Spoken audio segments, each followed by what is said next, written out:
Fahaerinandro vitsy mialohan'ny andraisana izay fifaninanako izay indrindra dia efa ao anaty fanomanana tanteraka amin'izao fotoana izao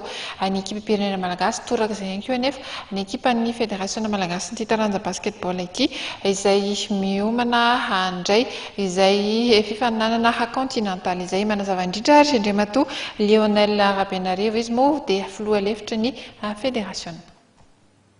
Atao fédération moa mizara roa izy misy an'ilay fanomanana ny joueur dia misy an'ilay kokana moa zany izay mikarakara ny fanomanana an'ilay événement ny 8 juin ka hatramin'ny 7 juin. Hatramin'izao moa zany ny amin'ny resaka fanomanana joueur efa voangona daholo ilay ankizy dia efa mikotana zalahy fa manao iny moa zany entraînement sy ny rehetrarehetra moa zany. Ny amin'ny resaka kokana ilay fanomanana an'ilay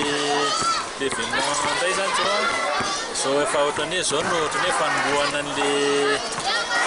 ino moa zany mampalaza an'izy eraky ny ihany zany aty Ambodisotro zao tsika zao dia